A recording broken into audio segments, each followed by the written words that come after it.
મહેસાણા સહિત સમગ્ર દેશનું ગૌરવ સુનિતા વિલિયમ્સના વતન વાપસી માટે પોતાના વતન કડીના જુલાસણામાં સ્વાગતની ભવ્ય તૈયારીઓ કરવામાં આવી હતી। સુનિતા વિલિયમ્સની સફળ અવકાશ યાત્રા બાદ ગ્રામજનોએ શોભાયાત્રા કાઢી માતાજીને થાળ ધરાવ્યો હતો। જુલાસણવાસીઓએ આનંદ વ્યક્ત કર્યો અને મોટી સંખ્યામાં લોકોએ રાત્રે ફટાકડા ફોડી આતિશબાજી કરી હતી। ગામમાં દિવાળી જેવો માહોલ પણ જોવા મળ્યો હતો। સુનિતા વિલિયમ્સ સાથે જ 7 મિનિટ સંપર્ક તૂટતા દરેકના જીવ અદ્ધર ચડી ગયા હતા। ગામમાં આવેલા દોલા માતાના મંદિરમાં સુનિતા વિલિયમ્સની અવકાશ યાત્રાની સફળતા માટે છેલ્લા 9 મહિના અને 13 દિવસથી અખંડ જ્યોત પ્રગટાવવામાં આવી હતી। જે સફળ લેન્ડિંગ બાદ દોલા માતાના મંદિરથી અખંડ જ્યોત સાથે ગામમાં શોભાયાત્રા યોજવામાં આવી હતી। ત્યારબાદ જ્યોતનું વિસર્જન કરવામાં આવ્યું હતું। આ રીતે ગ્રામજનોએ સુનિતા વિલિયમ્સના પ્રેમ અને આદરતાપૂર્વક ભાવ વ્યક્ત કર્યો હતો। સાથે જ 7 મિનિટ સંપર્ક તૂટતા દરેક લોકોના જીવ છે તે અદ્ધર ચડી ગયા હતા। માહોલ બહુ સરસ હતો। દિવાળી જેવો માહોલ હતો ગામની અંદર। ખૂબ આનંદ ઉલ્લાસથી અમે ઢોલ નગારા સાથે બહુ જ આનંદ કર્યો, બહુ મજા કરી।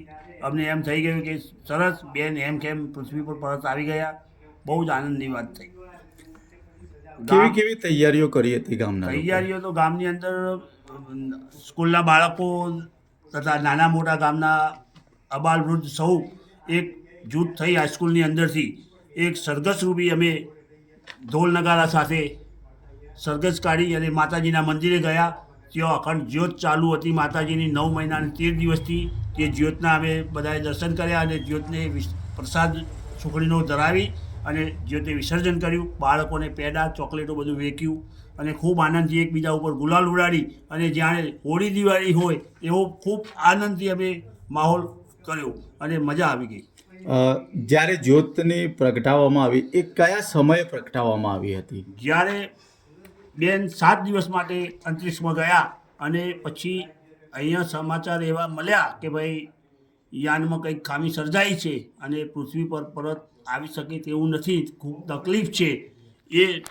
એવા સમાચાર અમને અહીંયા એમના ભાઈ દિનેશભાઈ રાવલ જે અમારા દાદા છે એમના દ્વારા જાણવા મળ્યા કે ભાઈ આવી કંઈ તકલીફ છે। એટલે અમારા ગામના સરપંચ, ડેલિગેટ, અમે બધા કૌટુંબિક ભાઈઓ, હું, અમારા નવીનભાઈ છે, ભાઈ દિનેશભાઈ દોડવાના પૂજારી, અમે બધાએ ભેગા થઈને નક્કી કર્યું કે ભાઈ હવે આપણે કંઈક કરવું જોઈએ પ્રાર્થના માતાજીને દોડવાને। અને અમારે દોડો માતાજીનું ખૂબ આસ્થા છે। સુનિતાબેનને પણ આસ્થા છે। તેમના ફાધર દીપકભાઈ હતા એમને પણ દોડો માતાજી ઉપર ખૂબ આસ્થા હતી। એટલે અમે અહીંથી હાઈસ્કૂલમાંથી અખંડ જ્યોત ચાલુ કરી અને માતાજીને પ્રાર્થના કરી કે માતાજી અમારા ગામની દીકરી, અમારા બેન એવા સુનિતાબેનને તમે એમ કેમ પૃથ્વી પર પરત લાવો। જ્યાં સુધી એ પૃથ્વી પર પરત નહીં આવે ત્યાં સુધી અમે તમારી અખંડ જ્યોત અહીંયા ચાલુ। મારું નામ પંડ્યા નવીનભાઈ બાબુલાલ છે। હું જુલાસણનો વતની છું।